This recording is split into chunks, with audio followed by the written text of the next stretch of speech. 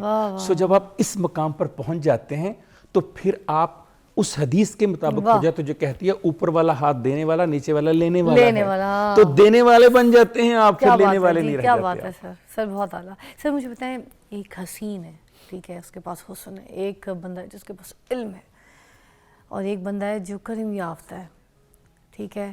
ان میں سے سب سے بہتر کون ہوگا, کیسے ہوگا, کیسے ڈیفائن کریں گے؟ بریک کے بعد.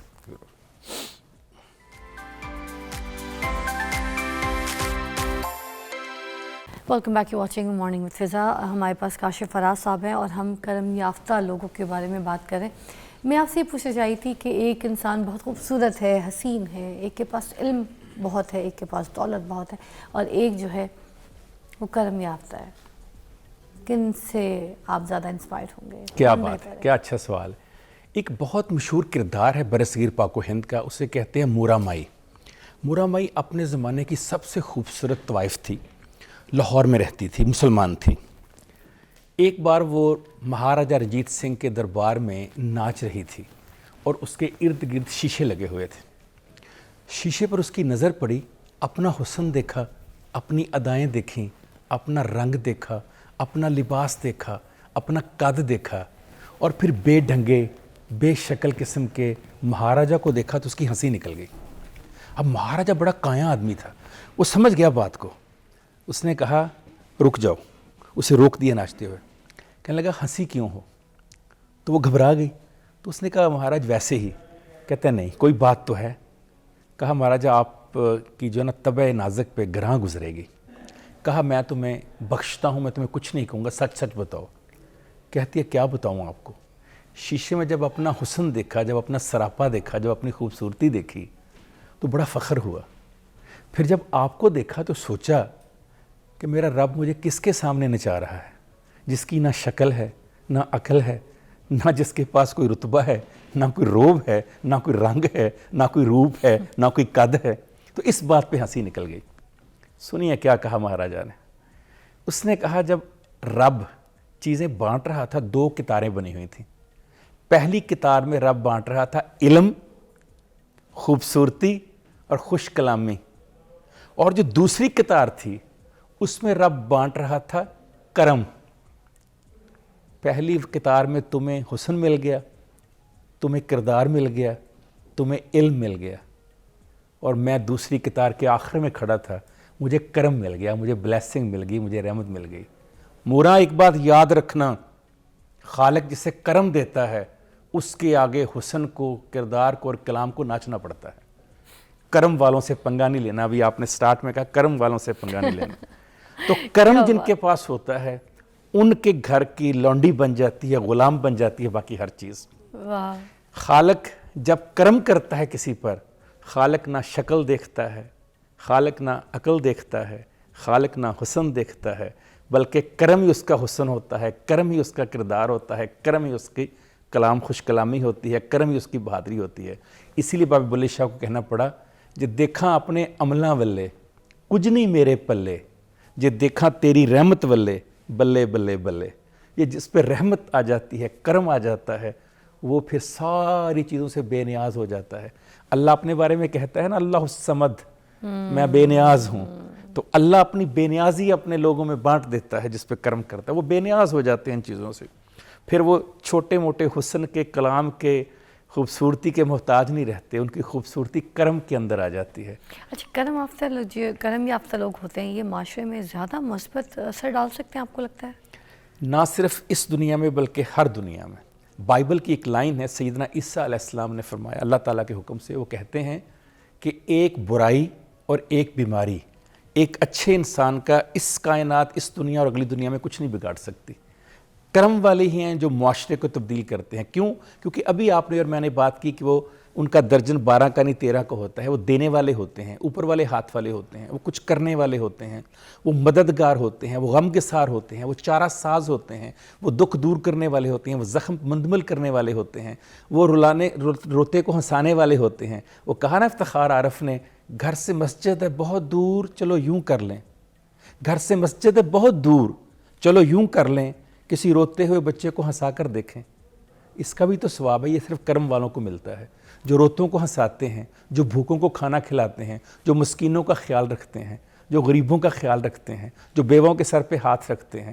یہ کرم والے لوگ ہی تو ہیں. اچھا کاشف صاحب، یہ جو کہتے ہیں کہ زیادہ سیدھا نہیں بننا چاہیے، سیدھے بندے کو تو دنیا اٹھا کے کھا جائے گی، ٹھیک ہے، تو واصف صاحب تو کہتے ہیں کہ بھائی جو سیدھا سادہ بندہ جو ہے وہ بہت سادہ سا ہوتا ہے، ٹھیک ہے، اور عقل کی بات کرتا ہے، مگر دیکھنے میں تو آپ کو پتہ ہے کہ دنیا تو سیدھے بندے کو چھوڑتی ہی نہیں ہے. تو پھر یہ کس طریقے سے؟ صوفیاء کہتے ہیں کتنے خوش قسمت ہو تم کہ اگر دنیا تمہیں کھا جائے. دنیا کو کھلانے ہی تو ہم آئے ہیں, دنیا کو خوش کرنے ہی تو آئے ہیں. صوفیاء کا کام کیا ہے؟ اگر انہوں نے کھانا شروع کر دیا دنیا کو, پھر ان میں اور دنیا میں فرق کیا رہے گا؟ وہ تو دینے والے ہوتے ہیں, وہ تو وہ دیا ہوتا ہے جو اندھیرے میں روشنی پیدا کرتا ہے. انہوں نے لینا تھوڑا ہوتا ہے کچھ کائنات سے, وہ تو دینے والے ساری زندگی دیتے ہی رہتے ہیں. اس لیے جو آپ نے فرمایا کہ دنیا ان کو کھا جاتی ہے, وہ دنیا ان کو کھائے نہ کھائے, وہ دنیا میں سخاوت کرنے والے ہی, وہ آتے ہی اس کام کے لیے ہیں. ان کی خواہش یہ ہوتی ہے کہ ہم دنیا کو کچھ دے کر جائیں, وہ اپنے لیے بناتے ہی کچھ نہیں. ان کے لیے جو بن رہا ہوتا ہے وہ تو کائنات کے بعد جو کائنات آنی ہے روز قیامت, وہ تو اس کے لیے ارننگ کر رہے ہوتے ہیں, اس کے لیے کمائی کر رہے ہوتے ہیں. یہ والی دنیا کی کمائی تو ان کی ضرورت ہی نہیں ہوتی, یہ تو میری جیسے لوگوں کی گناہ گاروں کی ضرورت ہے. تو کیا کسی قوم یا کسی معاشرے پر اجتماعی طور پر اللہ کا کرم ہو سکتا ہے؟ ہاں, یہ کرم والے لوگ, بلکہ بہت خوبصورت آپ نے بات کی تو مجھے بابا شفاق احمد صاحب کی بات یاد آ گئی.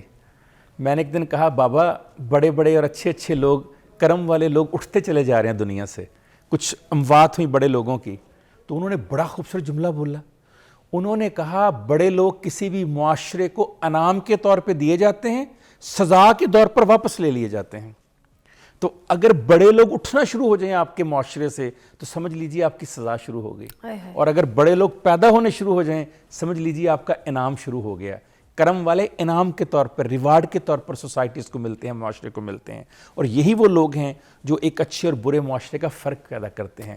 اسی کو قرآن مجید میں کہا گیا عباد الرحمن, اللہ کے نیک بندے کون ہیں؟ یہ وہی اللہ کے نیک بندے ہیں جو ابو بن ادم کی طرح انسانوں کی خدمت کرتے ہیں, بھلائی کرتے ہیں. یہ کرم یافتہ جو لوگ ہوتے ہیں ان کی صحبت میں رہنے سے آپ کو لگتا ہے کہ عام فرد بھی فائدہ اٹھا سکتا ہے؟ بلکہ میں تو سمجھتا ہوں کہ فائدہ ہی صرف ان کی صحبت میں ہوتا ہے. جو لوگ ان کے قریب ہوتے ہیں وہ کہتے ہیں, انگلش میں کہتے ہیں when you walk with the Shakespeare you become Shakespeare. جب آپ کسی کو پڑھتے ہیں ویسے ہو جاتے ہیں, کسی وقت بیٹھتے ہیں ویسے ہو جاتے ہیں, عادات ٹرانسفر ہونا شروع ہو جاتی ہیں آپ کے اندر. اسی لیے حدیث نبوی صلی اللہ علیہ وآلہ وسلم ہے کہ اگر تم کسی خوشبو والے کے پاس بیٹھو گے تمہارے جسم سے خوشبو آئے گی, کسی بھٹی والے کے پاس بیٹھو گے تو تمہارے جسم کے اوپر اس کی انگاریاں آئیں گی. تو وہ جو خوشبو والے ہیں اس سے مراد کوئی خوشبو بیچنے والا نہیں تھا, اس سے مراد وہ تھا جو خوشبودار بات کرتا ہے, جو خوشبودار کردار رکھتا ہے, جو پازیٹیو ہے, جو کرم والا ہے.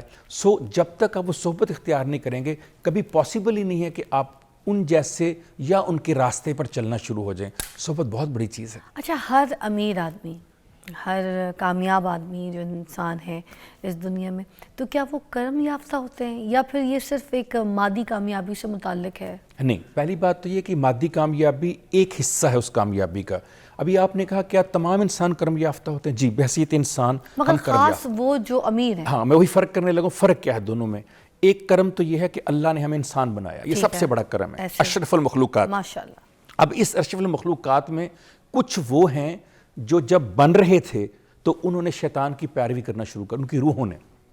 کچھ وہ تھے جو رحمان کی پیروی کرتے ہیں.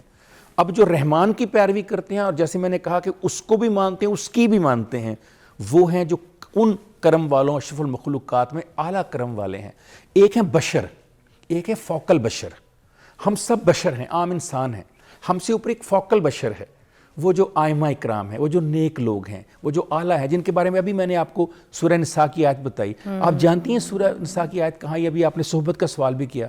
حضرت ثوبان رضی اللہ تعالیٰ عنہ آپ صلی اللہ علیہ وآلہ وسلم سے بے حد پیار کرتے تھے, اتنا پیار کرتے تھے, صرف آپ کو دیکھتے رہتے تھے, دیدار کرتے رہتے تھے.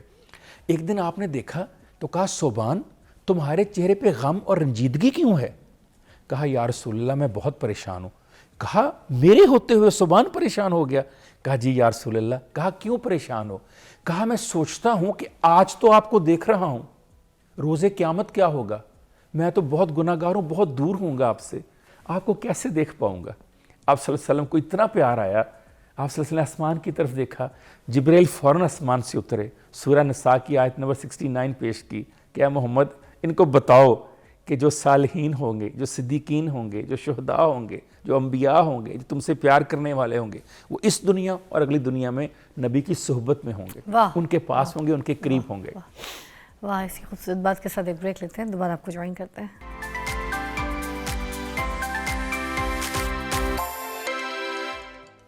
کاشف صاحب، اس مشکل دور میں ہم کیسے کرم یافتہ لوگوں میں شامل ہو سکتے ہیں؟ آپ کو پتہ ہے ہر جگہ پہ پالیٹکس چل رہی ہوتی ہے، گھر پہ بھی بیٹھے ہوتے ہیں تو ہمیں کسی بھی بات پہ کبھی غصہ آ جاتا ہے اور ہم کبھی بہت زیادہ انا پرست ہو جاتے ہیں، کبھی باہر نکلتے ہیں گالم گلوچ ہو جاتی ہے، منہ سے کسی کو برا کہہ دیتے ہیں۔ انسان ہے، ظاہر ہے غلطی کچھ نہ کچھ ہو جاتی ہے۔ اب اس دور میں رہتے ہوئے اب جو کسی اگر آفس کا عملہ ہے وہاں پر بھی آپ کو پتہ ہے گروپنگ چل رہی ہے، کہیں منوپلی چل رہی ہے، ادھر بھی پھر آپ کو کوئی نہ کوئی تھوڑی بہت سازش کرنی پڑ جاتی ہے اپنے مفاد کے لیے، اپنے کام کے لیے، اپنی جاب کے لیے، بہت ساری ایسی سچویشنز ہوتی ہیں انسان کے ساتھ روزمرہ کی لائف میں۔ بٹ اب اس میں کرم یافتہ خود کو کیسے بنایا جا سکتا ہے؟ بہت اچھی بات آپ نے کی کہ آج کے انسان کے لیے کرم یافتہ بننے کا راستہ کیا ہے۔ آپ اور میں کوئی برانڈ کی چیز لے لیں نا، برانڈ کی چیز ہم بڑی حفاظت کرتے ہیں، ہم پتہ کیا کہتے ہیں یہ فلاں برانڈ کی ہے اور بڑی مہنگی آئی ہے۔ آپ کو پتہ ہے دنیا میں سب سے بڑا برانڈ کون سا ہے؟ رب کی ذات سے بڑا تو برانڈ کوئی نہیں نا۔ بے شک۔ تو انسانوں کو کس نے بنایا؟ واہ، میرے رب نے۔ تو جب آپ انسانوں سے محبت، پیار اور شفقت کرنی شروع کر دیتے ہیں، آپ کرم یافتہ بننا شروع ہو جاتے ہیں۔ مگر سر نہ چاہتے ہوئے بھی تو کبھی یہ ہو جاتی ہے پریکٹس، آپ کو پتہ ہے بالکل ٹھیک ہے، کبھی بالکل گھر میں ہو ٹھیک ہے۔ جاتی ہے، کبھی میاں بیوی کی ناچاکیوں میں ہو جاتی ہے، کبھی باپ بچوں کے اوپر جو ہے نا کوئی ایسی بات کہہ دیتا ہے، لفظ کہہ دیتا ہے، یا کبھی ہم کیا کرتے ہیں جو ایسے لوگ جو ہم سے کم ظرف ہوتے ہیں، جن کے پاس اتنی چیزیں، سرمایہ، پیسہ، طاقت، پاور کچھ نہیں ہوتا، مگر ہم زیادہ تر اس کے اوپر حاوی ہو جاتے ہیں، اس کے اوپر اپنا ہولڈ کر لیتے ہیں یا پھر اس کو بالکل اپنی مٹھی میں کرنے کی کوشش کرتے ہیں اور اس کو کمتر ظاہر کر کے نا تو ہم ذلیل و خوار کر دیتے ہیں۔ مگر پھر ان سچویشنز میں پھر ہم نہ چاہتے ہوئے بھی بہت سی کچھ ایسی حرکات کر جاتے ہیں جو ہم نہیں کرنا چاہ رہے ہوتے ہیں۔ فضا یہی تو انسان ہونا ہے۔ اگر میں غلطی نہ کروں، خطا نہ کروں جس طرح فرما رہی ہیں، تو پھر میں انسان کے حسبت میں فرشتہ ہوں۔ مولانا طاہر حسین حالی نے کہا فرشتوں سے بہتر ہے انسان بننا، مگر اس میں لگتی ہے محنت زیادہ۔ اس کے سامنے اچھائی اور برائی دونوں ہیں۔ غلطی ہوگی جیسے آپ نے فرمایا، غلطی کے اوپر دیکھیں ایک جملہ یاد رکھیے گا، قومیں غلطی سے تباہ نہیں ہوتی، انسان غلطی سے تباہ نہیں ہوتا، غلطیوں پر اصرار سے تباہ ہوتا ہے۔ اچھا، جب آپ بار بار وہ غلطی کریں گے اور ایکسیپٹ نہیں کریں گے، مانیں گے نہیں اس غلطی کو، ٹھیک نہیں کریں گے، توبہ نہیں کریں گے، معافی نہیں مانگیں گے، اس وجہ سے میاں بخشا فرما گئے ہیں مسجد ٹا دے، مندر ٹا دے جو کچھ ٹہندا، ایک بندے دا دل نہ ٹاویں رب دلاں وچ رہندا۔ اسی کو کہا مبارک علی نے کہ آدم کی کسی روپ میں تحقیر نہ کرنا، پھرتا ہے زمانے میں خدا بھیس بدل کے۔ آپ کو کیا پتا کہ کس شخص میں اللہ رہتا ہے؟ علامہ اقبال نے کہا نا، نہ پوچھ ان خرقہ پوشوں کی، یہ جو لباس پھٹے پرانے پہن کے گھوم رہے ہوتے ہیں نا، نہ پوچھ ان خرقہ پوشوں کی، ارادت ہو تو دیکھ ان کو، ید بیضا لیے بیٹھے ہیں اپنی آستینوں میں، تمہیں کیا پتا کس کس کے پاس کیا پڑا ہوا ہے۔ سو انسانوں سے پیار کرنا۔ نمبر 2 گریٹیٹیوڈ، مطلب انسانوں سے پیار کرنا، انسانیت جس کی ہم نے قبر پکی کر دی ہوئی ہے۔ اور پھر نمبر 2 گریٹیٹیوڈ، شکریہ ادا کرنا، سپاس گزاری رکھنا، عاجزی رکھنا، کس کی؟ خالق کی بھی، خالق کے لوگوں کی بھی۔ نمبر 3 گیونگ، دینا لینا نہیں، دینے والا ہاتھ ہو، جو بانٹنے والا ہو وہ بننا ہے۔ یہ پریکٹس آپ شروع کر دیں۔ کسی نے مولا علی سے پوچھا مولا دنیا کا سب سے اچھا کاروبار کون سا ہے اور کس کے ساتھ کیا جائے؟ کہا دنیا کا سب سے اچھا کاروبار رب کے ساتھ کیا جائے۔ کہا وہ کیا؟ کہا سخاوت۔ جس دن دسترخوان وسیع کرو گے اس سے ڈبل آ جائے گا، جس دن دو گے آتا رہے گا۔ واقعہ سناتا ہوں آپ کو کیسے آتا ہے۔ سیدنا موسیٰ علیہ السلام جا رہے تھے اور راستے میں ایک بندے کو دیکھا کہ وہ ایک سوکھی روٹی کھا رہا ہے۔ اچانک اس نے بھوکا کوئی جانور دیکھا اور اس کو وہ روٹی ڈال دی۔ اس نے کہا وہ تمہارے پاس ایک سوکھی روٹی تھی, سیدنا موسیٰ علیہ السلام نے پوچھا تم نے وہ بھی دے دی؟ کہتا ہے کاش کہ میرے پاس لاکھوں ہزاروں ہوتے میں وہ بھی دے دیتا. آپ گئے, آپ نے اللہ سے خواہش کی کہ اللہ, وہ ایسے بندہ کہہ رہا تھا, اللہ نے کہا کہ ٹھیک ہے آج سے موسیٰ میں تمہاری سفارش دینا شروع کر دوں گا. کوئی 5-10 سال کے بعد اسی راستے سے گزرے تو دیکھا وہ بندہ لاکھوں لوگوں کو کھانا کھلا رہا ہے, پیسے بانٹ رہا ہے.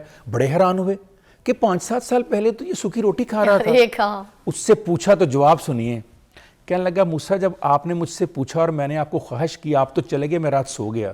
صبح اٹھا تو میرے سرانے 1 درم پڑا ہوا تھا. میں اٹھا, میں نے وہ درم لوگوں میں بانٹ دیا. اگلے دن رب نے 2 درم دے دیے, میں 2 بانٹ دیے. آج یہ ہو گیا ہے کہ لاکھوں درم پڑے ہوتے ہیں, میں بانٹتا جاتا ہوں, وہ دیتا جاتا ہے. جب اللہ کے پاس گئے, کہا یا اللہ مجھے سمجھ نہیں آئی بات کی, سنیے رب کیا جواب دے رہا ہے. کہتا ہے موسیٰ میں اسے دے تو نہیں رہا, میں تو اس کا قرض لٹا رہا ہوں. کہا اللہ کیسے, آپ کیسے, آپ کے اوپر قرض کیسے آ گیا؟ کہا جب میں نے اسے 1 درم دیا تو اس نے صبح اٹھ کر میرے نام پہ لوگوں میں بانٹ دیا, مجھ پہ قرض چڑھا دیا, میں نے ڈبل دے دیا, اس نے وہ مجھ پہ قرض. آج میں اس کو 10 لاکھ دیتا ہوں, وہ 10 لاکھ کا قرض, میں تو روزانہ صبح اٹھ کے اس کا قرض اتارتا ہوں, وہ شام تک مجھ پہ قرض چڑھا دیتا ہے. خالق کے ساتھ قرض کا کاروبار شروع کریں, خالق کے کہنے کے اوپر لوگوں میں بانٹنا شروع کریں, مدد کرنے شروع کریں, ریوارڈ دینا شروع کریں. آپ دیکھیے کرم کیسے آپ کی طرف آنا شروع. میں نے ایک چیز کی اپنی لائف سے صرف ایک ہی ایکسپیرینس کیا, میں آپ کو بتاؤں. مجھے نہیں لگتا کہ شاید کوئی ایسے تیر ماریں شوبز انڈسٹری میں یا پھر کسی ایسے پرسنل لائف میں یا کہیں بھی لائف گولز کے لیے.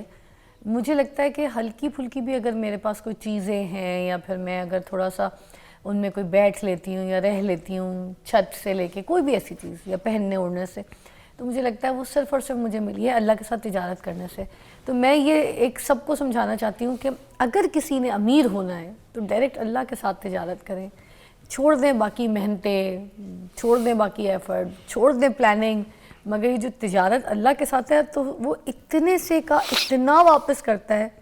تو میں یہ کہتی ہوں کہ اگر یہ لاجک سب کو سمجھ آ جائے تو ایک بھی بندہ غریب نہیں ہوگا. جن کو سمجھ آئی ہے انہوں نے اس کائنات میں اور اگلی کائنات کے لیے اتنی دولت جمع کر لی ہوئی ہے جو خالق کائنات کی جنت میں جانے کے لیے کافی ہے. واہ کیا بات ہے. سر مجھے بتائیں جو استغفار ہوتا ہے کو یہ کیا اس سے اللہ کا کرم حاصل ہو سکتا ہے؟ بالکل توبہ کوئی سچے دل سے کر لے, معافی مانگ لے, اور وہی بات آپ کی کہ غلطی کو دہرا نہیں رہا, وہ غلطی کو غلطی سمجھ کے استغفار کر رہا ہے, تو کیا اس کی توبہ قبول ہو کے وہ اللہ تعالیٰ کے کرم میں شامل ہو سکتا ہے؟ جی بالکل, جیسے علامہ اقبال نے کہا نا, عمل سے زندگی بنتی ہے جنت بھی جہنم بھی.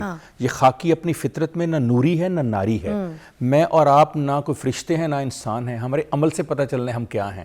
اگر آپ استغفار یہ سوچ کر رہے ہیں کہ آپ نے جو غلطی کی, جو کوتاہی کی, وہ دل سے آپ شرمندہ ہیں, تو یہ خالق تک پہنچ رہی ہے, خالق آپ کو معاف کر رہا ہے. لیکن اگر آپ کی نیت یہ ہے کہ اب تو استغفار کر رہا ہوں, پھر میں نے گناہ کرنا ہے, تو پھر اللہ کہتا ہے میں دلوں کے حال تم سے بہتر جانتا ہوں, میں تمہاری نیتوں تک سے واقف ہوں. انما الاعمال بالنیات, تم کس نیت سے کر رہے ہو.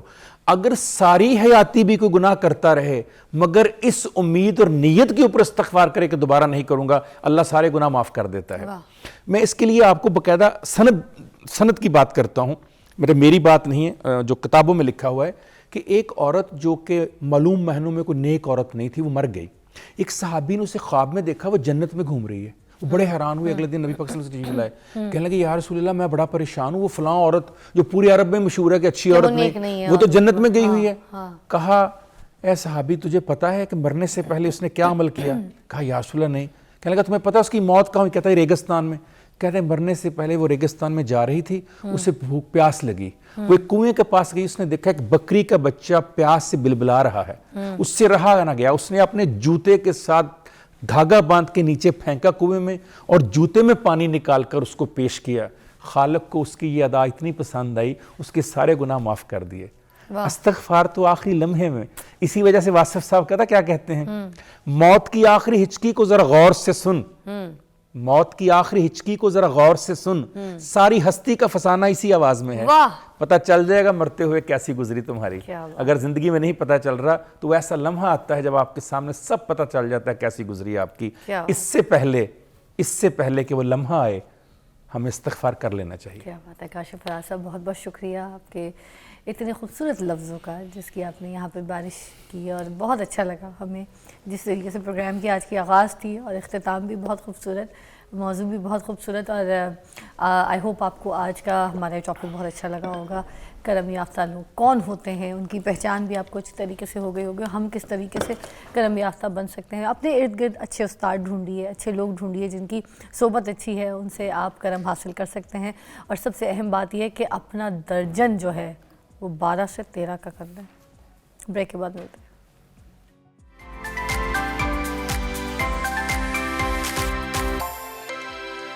Welcome back you watching morning with فضا. ناظرین, پاکستان میں جو بچے ہوتے ہیں نا, جو اسٹوڈنٹس ہیں, جو لائک بچے ہوتے ہیں, او لیولس کے, اے لیولس کے جو اسٹوڈنٹس ہیں, وہ باہر کے یونیورسٹیز میں اسکالرشپ کے لیے اپلائی کرتے ہیں کہ کس طریقے سے باہر جو ہے وہ جو آفر کر رہی ہوتی ہیں کہ ڈفرینٹ ملکوں کے جو بچے ہوتے ہیں, جو لائک ہونہار بچے ہوتے ہیں, ان کو وہ اسکالرشپ دیتی ہیں, باہر بلاتی ہیں اور فری میں ایجوکیشن بھی دیتی ہیں. وہ برا پلان ہوتا ہے, اور فری اگر نہ بھی دیں تو کچھ حد تک اس میں جو ہے ڈسکاؤنٹ مل جاتا ہے بچوں کو. ہمارے یہاں کے جو موسٹلی بچے ہیں وہ تو اپلائی تو کر رہے ہوتے ہیں, مگر ان کو ان چیزوں کے بارے میں سمجھ نہیں آ رہا ہوتا کہ کون سی یونیورسٹی میں جانا ہے, کدھر جا کے اپلائی کرنا ہے, کون کون سی ایسی ڈاکومنٹیشن یا کون سی ایسی چیزیں چاہیے ہوتی ہیں کہ ہم کس طریقے سے اس اسکالرشپ کو حاصل کر سکتے. اس کو جاننے کے لیے, اس پہ بات کرنے کے لیے ہم نے یہاں پہ اسکالرشپ ایکسپرٹس جو ہیں ان کو بلایا ہے. ہمارے پاس تنویر علی صاحب موجود ہیں, جو وائٹ ڈریس میں ہیں. یہ تنویر علی صاحب ہیں, اور ان کے بیٹے صاحبزادے بھی ساتھ موجود ہیں, شیر علی. السلام علیکم. وعلیکم السلام. کیسی طبیعت ہے آپ لوگ کی؟ میں فائن. سر یہ بتائیے, آج ہم لوگ اس کے اوپر بات کر رہے ہیں کہ اسکالرشپ حاصل کریں بچے جو ہونہار ہوتے ہیں, جو لائک بچے ہوتے ہیں, تو وہ کس طریقے سے حاصل کر سکتے ہیں, کون سی ایسی جگہیں ہیں جہاں پہ اپلائی کر سکتے ہیں, کون سی ایسی ویب سائٹس ہیں جہاں پہ وہ اپلیکیشنس سبمٹ کر سکتے ہیں. Thank you very much. پہلے تو آپ نے انوائٹ کیا, بڑا امپورٹنٹ ایک پہلو تھا جسے نظر انداز کیا جا رہا ہے. اسکالرشپ جو ہے تھاؤزنڈس اویلیبل ہیں, لیکن پاکستانی بچوں کے پاس اویئرنیس ہی نہیں ہے, پلیٹ فارم ہی نہیں ہے, اور انہیں اس کی اہمیت کا بھی اندازہ نہیں ہے. دوسری بات یہ کہ بچے تھوڑے ہمارے لیزی بھی ہیں, اور چونکہ وہ خود سے سمجھداری نہیں رکھتے تو وہ مختلف ایجنٹس کے ہاتھ میں چڑھ جاتے ہیں. تو جہاں تک اسکالرشپ کے حوالے سے میں بات کروں گا تو اس میں سمپل بات یہ ہے کہ یہ اپرچونیٹیز ہیں. انڈین 80% جو ہے اسکالرشپ جو ہے وہ ون کر لیتے ہیں ایز کمپیئر ٹو پاکستان, اور پاکستانی بچے جو 20% اسکالرشپ لیتے ہیں, انفارچونیٹلی وہ 80% ان کے ویزاز ریفیوز ہو جاتے ہیں. اویئرنیس نہیں ہے, اور اس میں گورنمنٹ کی سپورٹ بھی تھوڑی سی ہونی چاہیے, ورکشاپس ہونی چاہیے. سر اسی لیے میں آپ کو مدعو کیا ہے کہ آپ بتائیے کہ کون سی ایسی ویب سائٹس ہیں, کون سی ایسی جگہ ہے جہاں پر جو ہے بچے اپلیکیشن سبمٹ کر سکتے ہیں, ان کے لیے کون سی صحیح پلیسز ہیں. پلیسز کے حوالے سے پلیسز کے حوالے سے میں گائڈ کرتا چلوں. وہ اس طرح سے کہ ایراسمس منڈس ہے, فل برائٹ اسکالرشپس ہیں, آس ہے, آسٹریلیا کے حوالے سے فل برائٹ اسکالرشپس پرووائڈ کرتی ہیں. ییل یونیورسٹی کے سمر پروگرامز ہوتے ہیں, یعنی کہ فرسٹ اسپیشل کمپٹیشن, وہ آپ کو پرووائڈ کرتے ہیں. اس کے علاوہ امریکہ میں فل برائٹ اسکالرشپس ہیں, آسٹریلیا میں آس ہے, اس کے لیے یو کے لیے کیمبرج گروپ ہے, اور بہت ساری یونیورسٹیز ہیں جو کہ ہمیں ڈفرینٹ گروپس کے تھرو, اسٹڈی گروپ ہو گیا, نیویٹاس کے تھرو ہمیں اسکالرشپس پرووائڈ کرتے ہیں. 2000, 5000 اور فل برائٹ اسکالرشپس تک بھی وہ جاتے ہیں. فل برائٹ اسکالرشپ شیر علی. فل برائٹ اسکالرشپ یہ ہوتی ہے کہ آپ کے جو اسٹوڈنٹس ہوتے ہیں, جو ایک ٹیلنٹڈ اسٹوڈنٹس ہوتے ہیں, اس کو یونیورسٹیز پروموٹ کرتی ہیں کہ وہاں پہ آئیں. آپ کو فلی وہ ٹیوشن فی پے کرتے ہیں, آپ کے ایئر فیئر کے ٹکٹس پر دیتے ہیں, آپ کے اکوموڈیشن پرووائڈ کرتے ہیں, اور آپ کو ایک اسٹائپنڈ دیتے ہیں جس سے آپ اپنی فردر اسٹڈیز کو پروسیڈ کر سکتے ہیں. Is it fully free? Fully free. اور just like a discount kind of thing? کچھ یونیورسٹی کچھ ہوتی ہیں لائک اس کا ایک اسپیسیفک کوٹا ہوتا ہے جس کے تھرو ایک جو اسٹوڈنٹس ہوتے ہیں وہ فل برائٹ بھی اویل کر سکتے ہیں.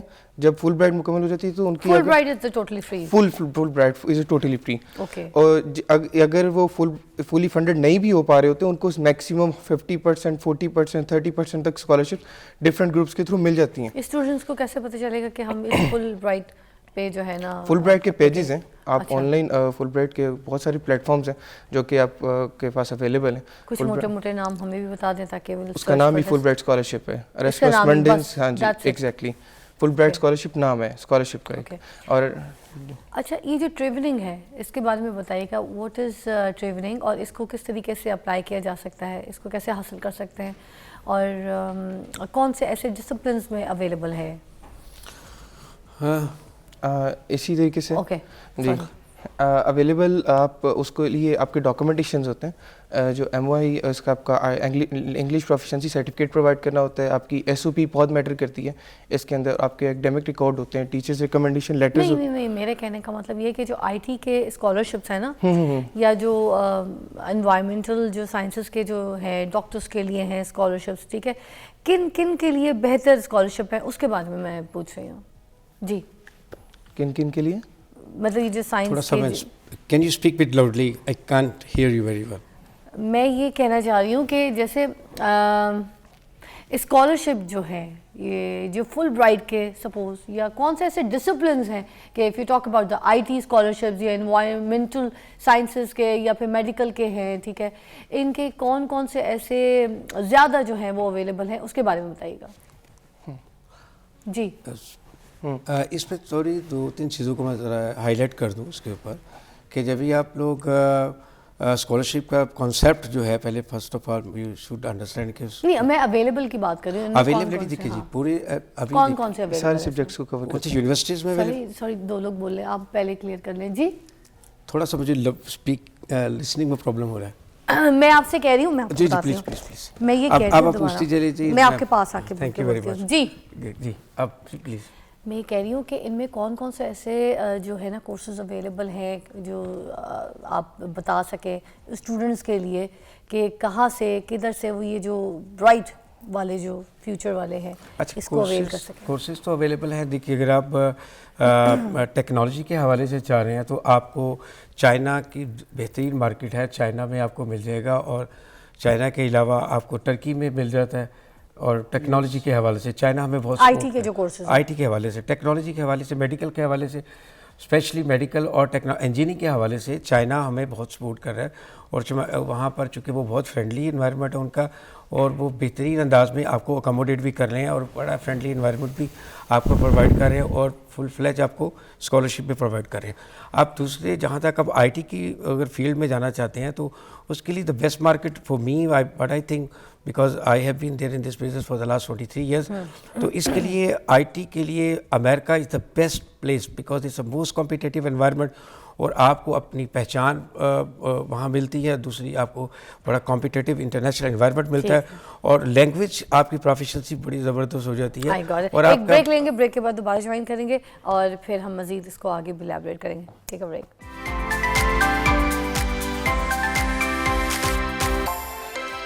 Welcome back. ہم یہاں پہ جو اسکالرشپس ہے اس کے بارے میں بات کر رہے ہیں. اچھا شیر, میں آپ سے پوچھنا چاہ رہی تھی کہ ہمارے یہاں کے اسٹوڈنٹس جو ہیں وہ اے لاتے ہیں, گریڈ لاتے ہیں, ڈگری لاتے ہیں, ٹھیک ہے, جب اسکالرشپ کے لیے اپلائی کرتے ہیں تو پھر وہ محروم رہ جاتے ہیں.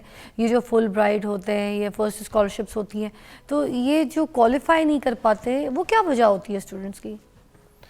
سب سے مین امپورٹنٹ جو چیز ہوتی ہے ان کی جو یونیورسٹیز جس کو کنسیڈر کرتی ہیں آپ کے گریڈس کے ساتھ, آپ کی جو فائل کی کمپائلیشن ہوتی ہے, اور آپ کی جو S O P statement of purpose کہ آپ کا گول کیا ہے, فائنل گول کیا ہے, آپ پاکستان کیوں آئیں گے, اور آپ کا میجر گول کیا, آپ کا جا کے وہاں پہ یہ ڈگری لینے کے بعد آپ کا فائنل کیا آپ کے ٹارگیٹس ہیں.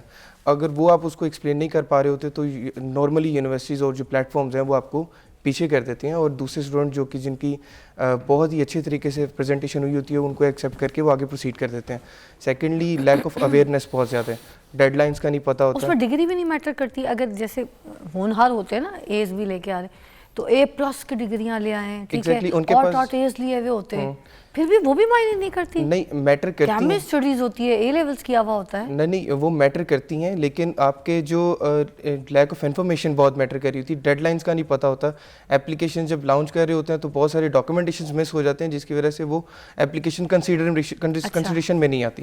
اچھا یہ مین یہ تو وہ تو ڈاکومنٹس کی بات ہو گئی کہ ان کی, مگر ان کے جو اسکالرشپ کے لیے اپلائی کرتے ہیں ڈاکومنٹیشن تو ان کی ویب سائٹس پہ سارے کے سارا ڈیٹیل سے لے کے ڈیڈ لائن سے لے کے سب اویلیبل ہوتا ہے. وہ تو اس کو فالو کر رہے ہوتے ہیں جو بھی اپلیکیشن کر رہا ہوتا ہے. بٹ کوئی ایسی چیز ہے جہاں پہ یہ لیک ہوتی ہے, جس میں کوئی ایسی مسٹیکس ہیں جس کی وجہ سے محروم رہ جاتے ہیں اسٹوڈنٹس, اس کے بارے میں ضرور مجھے آپ بتائیں. ہاں جی, مین اسٹیٹمنٹ آف پرپس, پھر میں اس پہ آؤں گا. اسٹیٹمنٹ آف پرپس آپ کا جو آپ نے بیک گراؤنڈ بتانا ہوتا ہے, بیک گراؤنڈ کے ساتھ آپ کا فیوچر گولز بہت میٹر کرتے ہیں, جو کہ آپ ایکسپلین کرتے ہیں کہ آپ اس اسکالرشپ کو اویل کیوں کرنا چاہتے ہیں, اور کرنے کے بعد آپ کے فائنل ٹارگیٹس کیا ہیں. اس کو جب آپ ایکسپلین کر دیتے ہیں, ان کو کنونس کر لیتے ہیں, تو وہ فوری آپ کو اسکالرشپ جو ہے اویل ہو جاتی ہیں.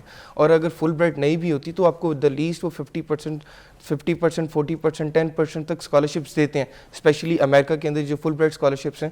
ابھی لاسٹ ایک اسٹوڈنٹ رحمہ اس کا نام ہے, فل برائٹ اسکالرشپ کے ساتھ وہ ابھی گئی, لیکن اس کا جب وہ اپیئر ہوئی تو اس کا انہوں نے کنسیڈر نہیں کیا. جب فل برائٹ ویل کرنے کے باوجود جب وہ ویزا کے لیے پے ہوئی تو ویزا ریجیکٹ ہو گیا آگے سے. اچھا, ویزے پہ بھی میں بات کرنا چاہوں گی کہ انڈینز جو ہے وہ بہت زیادہ جاتے ہیں, وہ اویل کر رہے ہیں, اسکالرشپ سب کچھ ہو رہا ہے, مگر پاکستانیوں کے ویزے بھی ریجیکٹ ہو جاتے ہیں. ایسا کیوں؟ بڑی امپورٹنٹ ریزن یہ ہے کہ ہم صرف جو ہماری جو توجہ ہوتی ہے وہ اپنی جی پی اے پر ہوتی ہے, ایکسٹرا کریکولم ایکٹیویٹیز کا ہمیں پتہ ہی نہیں. انڈینز بہت کلیور ہیں اس لحاظ سے, ان کی گورنمنٹ انہیں سپورٹ کرتی ہے, ٹرین کرتی ہے, ان کا نیٹ ورک ہے, کنیکٹیوٹی ہے انٹرنیشنل یونیورسٹیز کے ساتھ, گورنمنٹ کے ساتھ. Thank you so much, time ختم ہو گیا. I got the point. جن کو اسکالرشپ چاہیے, میک شیور یہ جو ابھی یہاں پر بات کر رہے تھے کہ اسٹیٹمنٹس اینڈ یو نو آپ کی جو ویزے کی جو ایک اتھینٹیکیشنز ہوتی ہیں, آپ کے جو ڈاکومنٹیشنز ہوتے ہیں وہ آپ کے صحیح ہونے چاہیے, آپ کی نالج صحیح ہونی چاہیے. ڈگری میٹر کرتی ہے, آپ کے ایج میٹر کرتے ہیں, مگر اس کے ساتھ ساتھ باقی چیزیں بھی میٹر کرتی ہیں. اللہ حافظ.